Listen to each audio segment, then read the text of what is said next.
తెలుగు రాష్ట్రాల్లో షేడ్ నెట్లు, పాలీహౌస్లు విస్తరిస్తున్నాయి. గాలి, వెలుతురు నియంత్రించే వీలున్న పాలీహౌస్ల్లో కూరగాయలు, పూలు సాగవుతున్నాయి. రక్షిత సాగులో చేపట్టే ఈ విధానంలో పండించే పంటలకు ఆదరణ పెరుగుతోంది. రెండు రాష్ట్ర ప్రభుత్వాలు 50 నుంచి 75% రాయితీలతో రైతులని ప్రోత్సహిస్తున్నాయి. దిగుబడి, రాబడి బాగానే ఉంది, కానీ పెద్ద రైతులకే పాలీహౌస్లు వరమనే భావన ఉంది. లక్షల రూపాయలు పెట్టి నిర్మాణాలు చేపట్టడం చిన్న రైతులకు సాధ్యం కాదనే విమర్శలు ఉన్నాయి. అలాగే పాలీహౌస్ల నిర్మాణ తీరు, ఖర్చు, పండించే పంటలు, ప్రకృతి విపత్తుల నుంచి రక్షణ, బీమా సౌకర్యం తదితర అంశాలపై రైతుల్లో అనేక సందేహాలున్నాయి. అలాంటి అనుమానాలను నివృత్తి చేసే ప్రత్యేక ముఖాముఖి చూద్దాం.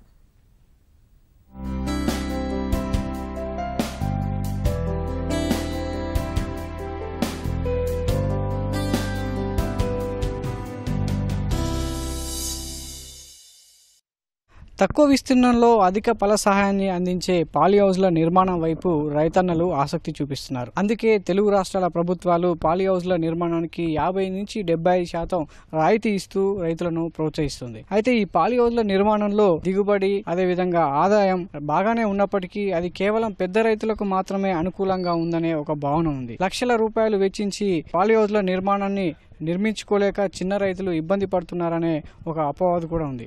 మరి ఈ నేపథ్యంలో పాలీహౌస్ల నిర్మాణానికి సంబంధించి మరిన్ని వివరాలు మనతో పంచుకోవడానికి పాలీహౌస్ నిపుణులు హేమంత్ కుమార్ మనతో పాటున్నారు.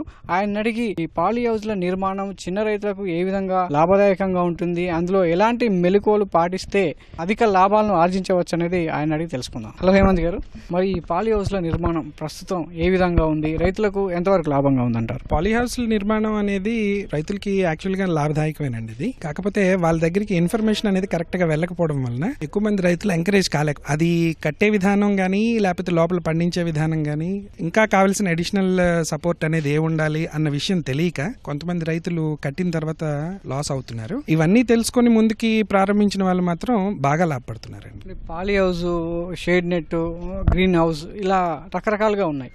సో ఈ మూడింటి మధ్య వ్యత్యాసం ఏంటి అసలు? పాలీహౌస్ అన్నా, గ్రీన్ హౌస్ అన్నా, గ్లాస్ హౌస్ అన్నా ఒకటేనండి. అయితే ఈ పాలీహౌస్లకి మీదన కవర్ చేసే మెటీరియల్ని బట్టి దాని తాలూకా పేర్లు మారుతా ఉంటాయి. ఇప్పుడు గ్రీన్ హౌస్ అంటే పాలీహౌస్ అన్న ఒకటే. పూర్వం ఒక 4-5 దశాబ్దాల క్రితం దీన్ని గ్లాస్ తో కవర్ చేసేవారు. గ్లాస్ తో కవర్ చేసి కట్టడం వలన బాగా మంచు ప్రదేశాల్లో గ్లాస్ తో కవర్ చేసి దాంట్లో మొక్కలు అవి పండించేవారు. అందుకని దీన్ని గ్లాస్ హౌస్ అని కూడా అంటారు. కానీ ఆ నిర్మాణం అనేది చాలా పెట్టుబడితో కూడిన వ్యవహారం కాబట్టి గ్లాస్ కాకుండా దానికి ప్రత్యామ్నాయంగా ప్లాస్టిక్ షీట్ తో కలిపి పాలీహౌస్లుగా, గ్రీన్ హౌస్లుగా ఇప్పుడు చలామణిలో ఉన్నాయి. దీని తర్వాత వచ్చేది shade net houses. Shade net house కి పాలీహౌస్ కి డిఫరెన్స్ ఏమిటంటే, పాలీహౌస్ లో మనం సంవత్సరాంతం వ్యవసాయం చేయొచ్చు, అది కవర్ అయి ఉంటది, వర్షం లోపలికి రాదు. బట్ వేరే షేడ్ నెట్ అన్నప్పుడు నెట్ మాత్రమే వస్తుంది, నీడ మాత్రమే వస్తుంది లోపలికి. ఆ నీడలో కూడా పండించవచ్చు. కొన్ని నీడలో పండించే కూరగాయలు, 3 నెలల కూరగాయలు, 6 నెలల కూరగాయలు అలాంటివన్నీ పండించుకోవచ్చు. సంవత్సరాంతం పంట 2 సంవత్సరాలు, 6 సంవత్సరాలు, 7 సంవత్సరాలు తీయగలిగిన పంటలని మాత్రం పాలీహౌస్ లో పండించుకుంటారండి. హేమంత్ గారు, మరి ఈ మూడింటికి ఒక్కొక్క దానికి ఖర్చు ఎంత వస్తుంది? ఈ ఖర్చులో వ్యత్యాసాలు ఏ విధంగా ఉంటాయి? మొత్తం పాలీహౌస్లని, షేడ్ నెట్లని ఒక 3 భాగాలుగా విడదీయొచ్చండి. ఒకటి పాలీహౌస్.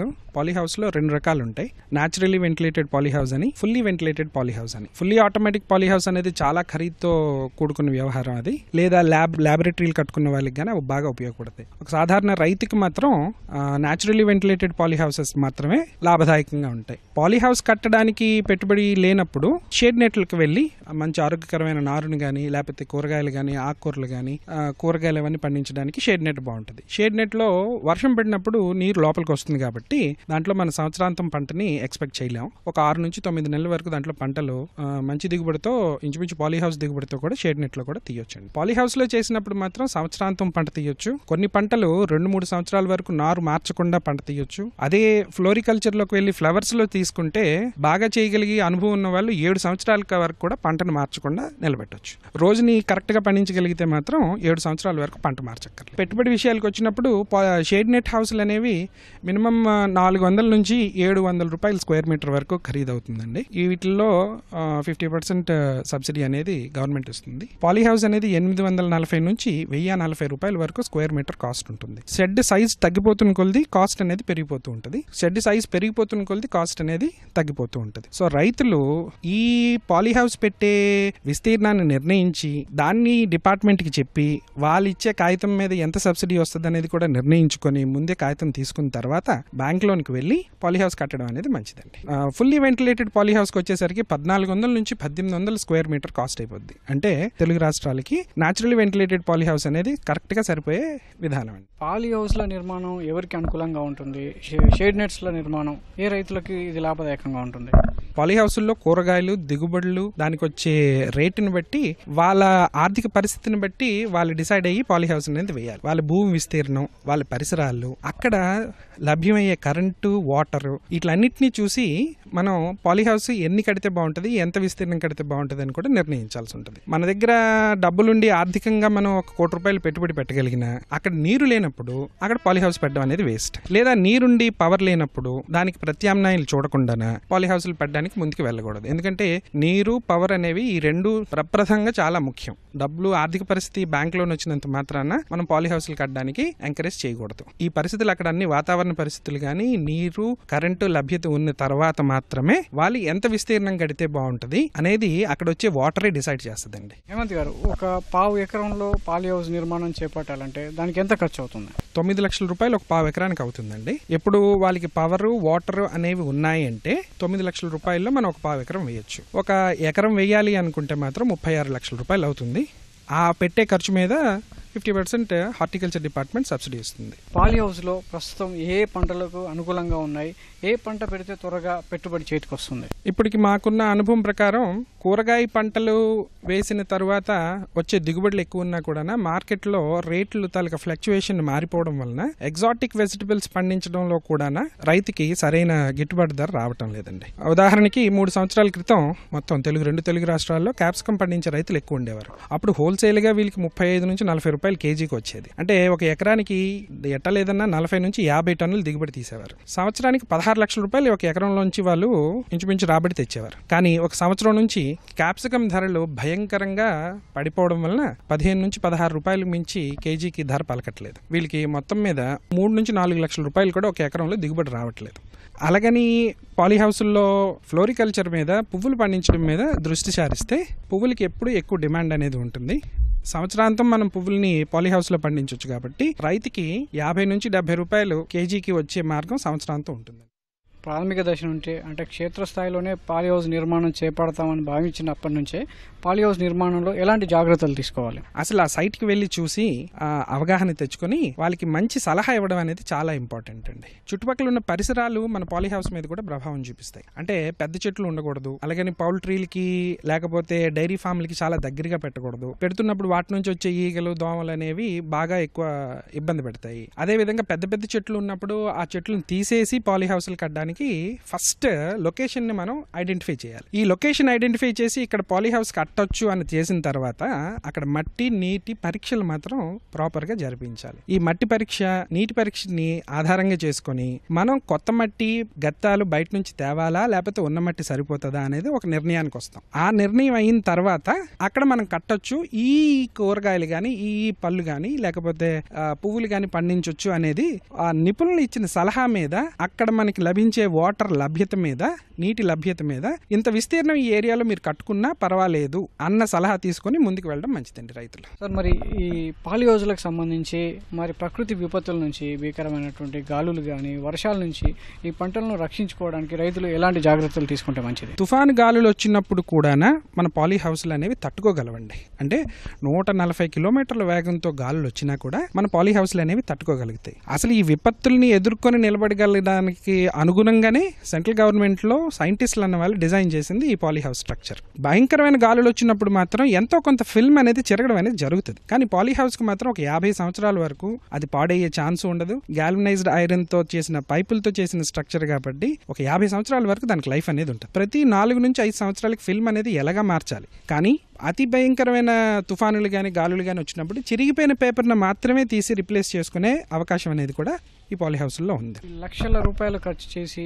నిర్మించుకునేటువంటి పాలీ హౌస్లకి రైతులకి ఎలాంటి బీమా సౌకర్యం ఉంది? చాలా వరకు బ్యాంకులకి ఈ పాలీ హౌస్ల నిర్మాణం చేస్తే లాభదాయకమైన వ్యవసాయం అని, దీనికి మనం లోన్ ఇవ్వాలి అని, ఇవ్వచ్చు అని సగం పైగా బ్యాంకులకి అసలు తెలియదండి. సో ఏ గ్రామంలో మనం కడుతున్నాం అన్న దాన్ని బట్టి ఆ మేనేజర్కి ఎక్స్ప్లెయిన్ చేసి అక్కడ నుంచి మనం బ్యాంక్ లోన్ తీసుకోవచ్చు. అదే బ్యాంక్ వాళ్ళు కూడా ఇన్సూరెన్స్ అనేది చేస్తారు. అయితే బ్యాంకులు పూర్తిగా నమ్మకం కలిగినప్పుడే. అలాగే నమ్మకం కలిగేలాగా చేసిన చాలా ప్రాజెక్టుల వలన ఇప్పుడు చాలా పెద్ద బ్యాంకులు, నేషనలైజ్డ్ బ్యాంకులు కూడా అప్పులు ఇచ్చి ఇన్సూరెన్స్ కూడా వాళ్ళే స్వయంగా చేసే విధానంగా ఉన్నారు. సో ఇది లైఫ్ ఇన్సూరెన్స్ కాదు కాబట్టి జనరల్ ఇన్సూరెన్స్ లోకి వస్తుంది కాబట్టి న్యూ ఇండియా అష్యూరెన్స్ లాంటి కంపెనీలు చాలా మంది ఇప్పుడు పాలీ హౌస్లకి ఇన్సూరెన్స్ అనేది కల్పిస్తున్నారండి. ప్రభుత్వం రైతులు కల్పించినప్పటికీ వాటి నిర్మాణంలో కానీ అందులో పండించే పంటల మార్కెటింగ్ విధానంలో కొంత చిన్నకారు రైతులకు ఆర్థిక భారంగా ఉందని చెప్పేసి ఒక వాదన ఉంది. చిన్నకారు రైతులకు ఈ పాలీ హౌస్ల నిర్మాణం లాభదాయకంగా ఉండాలంటే ఏం చేయాలి? ప్రభుత్వాలు కానీ ఉద్యాన శాఖ అధికారులు కానీ ఎలాంటి సహకారాన్ని అందించాలి? చిన్న రైతులకి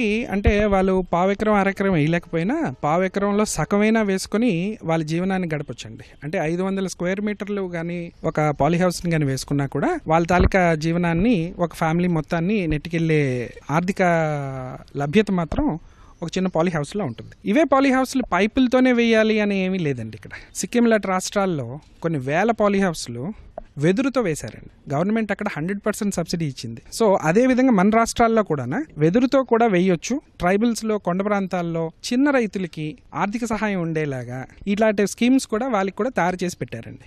అయితే పబ్లిక్లోకి ఆ ప్రాంతానికి ఈ ప్రచారం అనేది జరగక శాంపిల్గా ఒక 10-15 కట్టి వాళ్ళకి దాని మీద అవగాహన కలిగితే అక్కడ రైతులు కూడా ఈ విధానాన్ని పాటించి కట్టి ముందుకు వెళ్ళగలుగుతారు. మరి హేమంత్ గారు, ఈ ప్రభుత్వ రాయితీలకు సంబంధించి సకాలంలో అందడం లేదు, వాళ్ళు ఆర్థిక ఇబ్బందులు పడుతున్నారనేది కొన్ని సందర్భాల్లో చూసాము.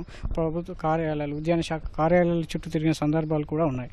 సో మరి అలాంటి రైతులు నిర్మాణం చేపట్టే దశ నుంచే వాళ్ళు ఆర్థికంగా ఎలాంటి జాగ్రత్తలు తీసుకుంటే మంచిది? మనం ఇంతకు ముందు పాలీ హౌస్లు ఎవరైనా కట్టొచ్చు రాష్ట్రంలో అనే ఒక విధానంతో మన తెలుగు రాష్ట్రాలు వెళ్ళేయండి.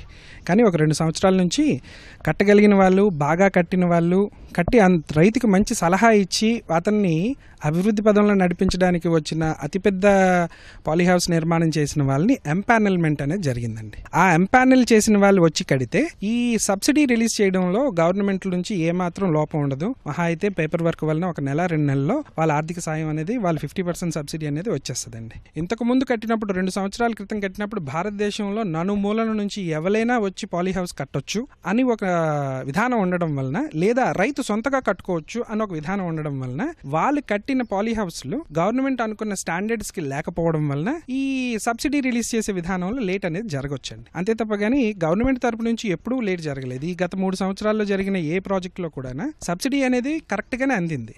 ఓకే, థ్యాంక్ యూ హేమంత్ గారు. థ్యాంక్ యూ అండి. ఇది హేమంత్ గారు చెప్పినటువంటి పాలీ హౌస్ నిర్మాణంలో రైతులు తీసుకోవాల్సినటువంటి జాగ్రత్తలు. సరైన అవగాహనతో పాలీ హౌస్ల నిర్మాణాన్ని చేపట్టి పూల సాగు చేస్తే అధిక దిగుబడులు సాధించవచ్చని చెప్తున్నారు హేమంత్ గారు. కెమెరామెన్ రాజీవ్ ఆనంద్తో సతీష్, ఈటీవీ న్యూస్, హైదరాబాద్.